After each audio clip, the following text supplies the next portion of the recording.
अस्सलाम वालेकुम नाज़रीन, उम्मीद करता हूँ कि आप सब खैरियत से होंगे। इस वीडियो में 2 सवालात के जवाब दूँगा।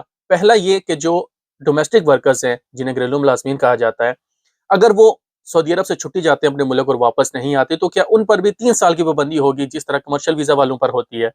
और दूसरा सवाल जो सबसे ज़्यादा पूछा जाता है कि जो लोग जिनके ऊपर हरूफ था सऊदी अरब में और वो तरखेल के थ्रू अपने मुल्क गए, डिपोर्ट होकर गए, क्या वो उम्रे के वीज़े पर सऊदी अरब आ सकते हैं?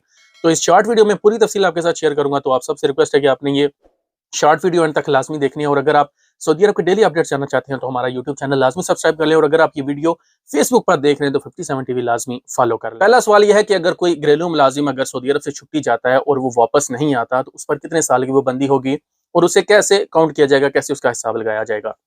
तो यहाँ पर आपको एक चीज़ पता होनी चाहिए कि जो घरेलू मुलाज़मीन हैं, उनका और कमर्शियल वीज़ा वालों का सिस्टम एक जैसा नहीं होता। यहाँ पर हम बात करें घरेलू मुलाज़मीन की, तो उनका ये सिस्टम होता है कि अगर कोई भी घरेलू मुलाज़िम सऊदी अरब से छुट्टी जाता है और वो छुट्टी जो उनकी लगी है, जो एग्जिट एंट्री वीज़ा जो लगा है, अगर वो एक्सपायर हो जाए, उसके बाद 30 दिन का टाइम होता है।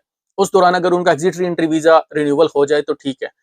नहीं तो 30 दिन के बाद यानी 1 महीने के बाद उनका एग्जिट एंट्री जो वीज़ा एक्सपायर होता है, उसके 1 महीने के बाद कफ़ील के पास ऑप्शन आ जाता है कि वो उनकी जगह नया वीज़ा निकलवा लें। अगर आपका कफ़ील 1 महीने के बाद आपका जो है वो आपका जो रिकॉर्ड है वो ख़त्म करके नया वीज़ा निकलवा लेता है, तो आपका वहीं से 3 साल जो है वो आपके शुरू हो जाएँगे। और ये कमरी कैलेंडर के हिसाब से होते हैं, ये जो इंग्लिश कैलेंडर है इस हिसाब से नहीं होते।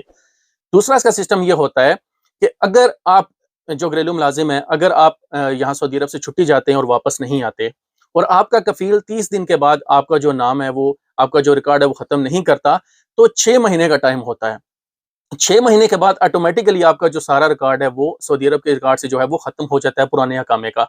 इसके बाद जो आपका जो हज वलम या जो आपकी कैटेगरी होगी, इस सूरत में ये 6 महीने और 6 महीने के बाद आपके 3 साल आगे स्टार्ट होंगे। इस तरह जो आपके ऊपर जो पाबंदी होगी, आपके एग्जिट एंट्री वीज़ा एक्सपायर होने के बाद आपके ऊपर 3 साल 6 महीने की पाबंदी बनती है। तो मुझे पूरी उम्मीद है कि बात आपको समझ आ गई होगी।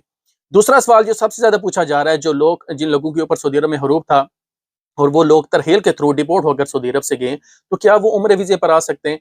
तो जवाज़ात की तरफ से जो जवाबात दिए जाते हैं, उनके हिसाब से अगर आपके ऊपर सऊदी अरब में हुरूफ है और आप तरहील होकर गए हैं, डिपोर्ट होकर गए हैं अपने मुल्क, तो आप किसी भी किस्म के वीज़े पर नहीं आ सकते। क्योंकि जवाज़ात के ऑफ़िशियल ट्विटर हैंडल से जब बार-बार पूछा गया, तो उनकी तरफ से ये जवाब दिया गया।